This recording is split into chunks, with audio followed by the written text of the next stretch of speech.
Olá, hoje a gente vai mergulhar numa história daquelas, de fracasso, redenção e, no fim das contas, sobre o que realmente significa ser um líder. E isso vale tanto para o trabalho quanto para a vida pessoal.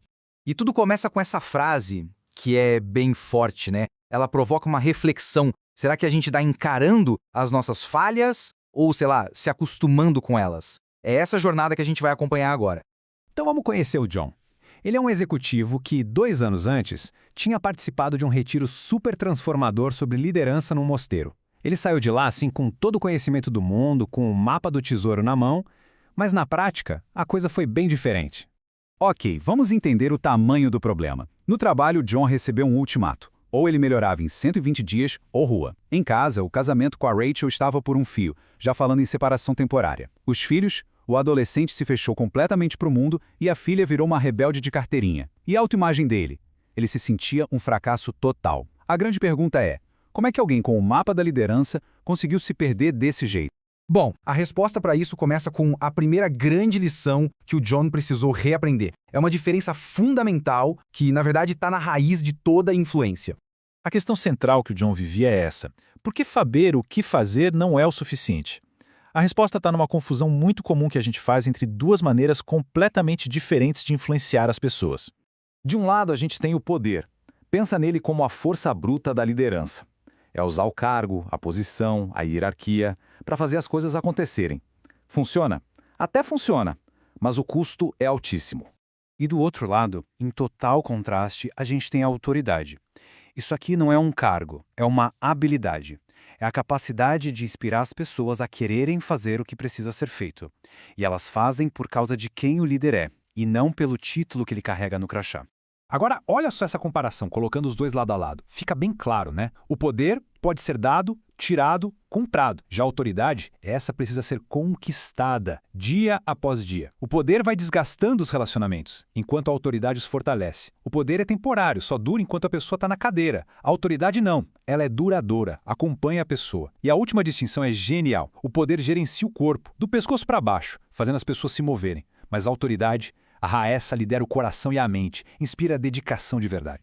E para isso não ficar só na teoria, é só pensar em figuras como Gandhi, Martin Luther King, Nelson Mandela, Madre Teresa. Nenhum deles tinha poder formal sobre as multidões que lideravam, mas a autoridade moral deles era tão gigantesca que literalmente mudou o mundo. Certo. Então, se a autoridade é o que a gente busca, como é que se constrói isso na prática? A resposta é, ao mesmo tempo, muito simples e um baita desafio. Então, a autoridade não é um traço de personalidade com o qual a pessoa nasce, sabe? Não é um dom.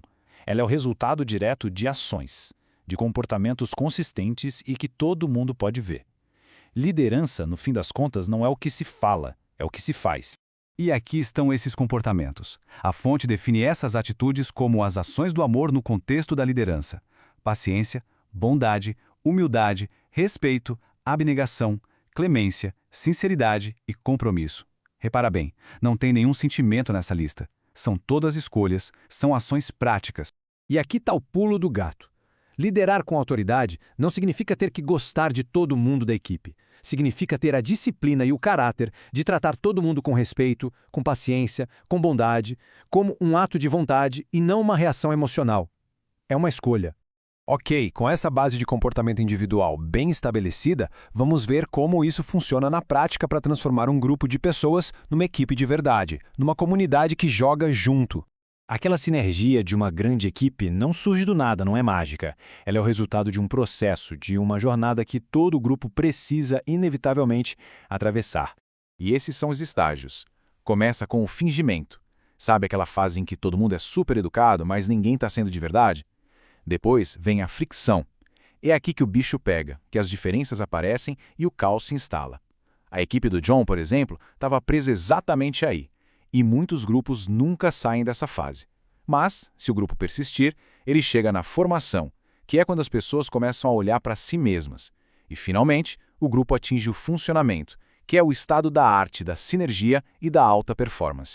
E essa citação do lendário treinador de basquete, o Phil Jackson, captura perfeitamente a essência para sair da fricção e chegar lá no funcionamento. É sobre o sacrifício individual pelo bem do time. Beleza, a gente falou de filosofia, de comportamentos, de estágios de equipe, bastante coisa, né? Mas como é que a gente simplifica tudo isso para usar no dia a dia? A beleza dessa abordagem toda é que ela pode ser resumida num guia incrivelmente simples, um verdadeiro mapa para construir uma cultura de excelência.